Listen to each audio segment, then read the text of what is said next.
Black ম্যাজিকটা কেন এত মারাত্মক, কেন এত ক্ষতি হয়? ইহুদি দুষ্ট দুরাচারী নবীজি সাল্লাল্লাহু আলাইহি ওয়াসাল্লামের চুল নিয়ে যখন সে জাদু করেছে, 6 মাস আল্লাহর নবী অসুস্থ ছিলেন। কেমন অসুস্থ? স্ত্রীদের কাছে যাইতেন কিন্তু শারীরিকভাবে তিনি কোনো শক্তি পেতেন না। এখন এই জাতীয় কাজ যদি কেউ আপনার ক্ষতি করার জন্য করে ফেলে, আপনার বাঁচার উপায় কি?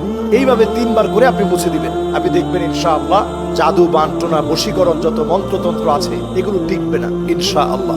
সমস্ত রোগের একটা দাওয়া আছে। নিঃসন্দেহে জিন অথবা জাদু, বান্টনা দ্বারা যদি আক্রান্ত করা হয়, কালো জাদু করা হয়, এগুলো থেকেও সুস্থ হওয়ার পথ আছে। একটা হচ্ছে শয়তানি শক্তি। শয়তানি শক্তি যে কেমন হতে পারে এটা আপনি চিন্তা করতে পারবেন না। মানুষ শুধু ব্ল্যাক ম্যাজিককে আত্মস্থ করার জন্য, পারদর্শী হওয়ার জন্য, কাজকে হাসিল করার জন্য একেবারে শরীরের সমস্ত কাপড় খুলে একটা কোরআনকে উল্টো করে এইভাবে রেখে কোরআনের উপরে দাঁড়িয়ে নৃত্য করতেও, মুসলমান হওয়ার পরেও সে দ্বিধাবোধ করে না। নাউযুবিল্লাহি মিন যালিক। ব্ল্যাক ম্যাজিকটা কেন এত মারাত্মক, কেন এত ক্ষতি হয়? এই জন্য ক্ষতি হয় উলঙ্গ হয়ে কোরআনুল কারীমটাকে এইভাবে উল্টে দিয়ে এর উপরে দাঁড়িয়ে তারপরে নৃত্য করে। টয়লেটের ভিতরে কোরআন ফেলে দিয়ে এরপরে তারা বশীকরণ পদ্ধতির মধ্য দিয়ে নানা রকমের ক্ষতি করার চেষ্টা করে। মাআযাল্লাহ। নবী করিম সাল্লাল্লাহু আলাইহি ওয়াসাল্লাম বলছেন, হাদ্দুস সাহিরি দরবাতুম বিসাইফ।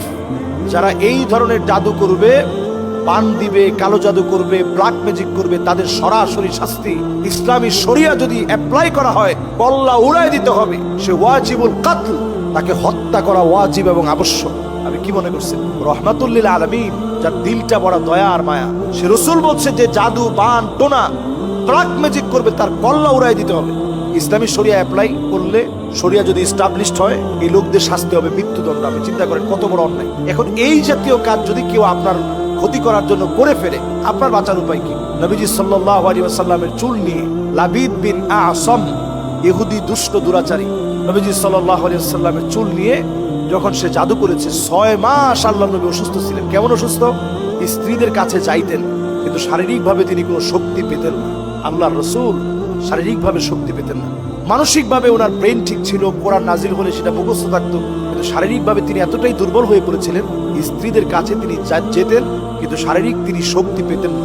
এভাবে 6 মাস যখন কাটানো হলো, এরপরে সূরা ফালাক এবং সূরা নাস মহা ঔষধ হিসেবে, শিফা হিসেবে আল্লাহ তাআলা জানিয়ে দিলেন। নবীজি যখন এটার আমল করলেন, আল্লাহ তাআলা সুস্থ করলেন। আজকেও আপনি একিন নিয়ে সূরা ফালাক, সূরা নাস প্রতিনিয়ত পড়বেন।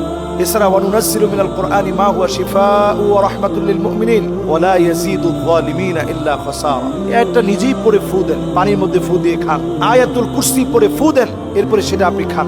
এরপরে সূরা ফাতিহা প্রতিনিয়ত পড়া। দেখবেন এই আমলগুলো এমন আমল, এই আমলগুলো যদি একটু আপনি মনোযোগ সহকারে করেন, আল্লাহ তাআলা দেখবেন ঠিকই রেজাল্ট দিবেন। একটু একিন নিয়ে করতে থাকবেন। আমরা হয় কি ব্যস্ত হয়ে পড়ি, কেউ আমাকে ব্ল্যাক ম্যাজিক করেছে, আমি পাল্টা ব্ল্যাক ম্যাজিক করব। আপনিও হারামের দিকে চলে গেলেন ভাই। যেই লোকটা এইরকম কোন ব্ল্যাক ম্যাজিক যে লোকটা করে, তার কাছে গেল যে ভাই এই লোকটা যেমনি হোক মারতে হবে, 100 বছরের পুরাতন কবরে তাবিজ নিয়ে আপনি গেঁথে দিয়ে আসলেন। লাশের গায়ে জড়ানো কাফনের কাপড় আপনি চুরি করে এনে তারপরে তাবিজ করলেন। মাছের গলার ভিতরে আপনি তাবিজ ঝুলাই দিলেন, পুতুলের ভিতরে আপনি তাবিজ ঝুলাই দিলেন। গাছের মধ্যে যেটা দোল খাচ্ছে, বড়ই গাছ, কাঁটাযুক্ত গাছের মধ্যে আপনি তাবিজটা ঝুলাই দিলেন।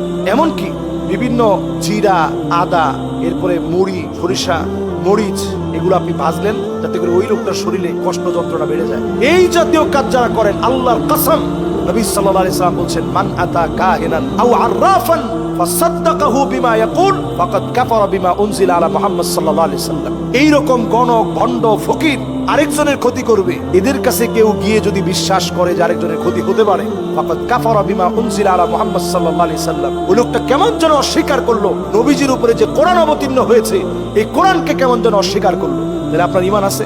এই লোকদের কাছে যারা যায় তাদের ঈমান থাকে না। এজন্য প্রতিনিয়ত ভাত যেভাবে আমরা খাই অভ্যাস বানিয়ে নিয়েছি, ঠিক তেমনি ক্ষুধা পেটে যেভাবে খাবার দিয়ে ক্ষুধাকে নিবারণ করি, সুস্থ থাকার জন্য শুধুমাত্র মেডিকেল সায়েন্সই যথেষ্ট নয়। প্রতিদিন ফজরের নামাজের পরে সূরা ইখলাস, ফালাক, নাস 3 বার পড়বেন। ইখলাস 3 বার, ফালাক 3 বার, নাস 3 বার। সিরিয়াল থাকবে, আগে সূরা ইখলাস, এরপরে ফালাক, এরপরে নাস। মাগরিবের পরে সেম, যোহর, আসর এবং ঈশা, এই নামাজগুলোতে একবার করে পড়বেন। ঘুমাতে যাওয়ার সময় একবার করে পড়ে ঘুমাবেন। ফজর আর মাগরিবের নামাজের পর 3 বার পড়ে হাতের মধ্যে ফু দিবেন। শরীরের যতটুকু অংশ হাত দিয়ে পৌঁছানো যায় আপনি একটু মুছে দিবেন, আবার দিবেন। এইভাবে 3 বার করে আপনি মুছে দিবেন। আপনি দেখবেন ইনশাআল্লাহ জাদু, বান্টনা, বশীকরণ, যত মন্ত্রতন্ত্র আছে এগুলো টিকবে না ইনশাআল্লাহ।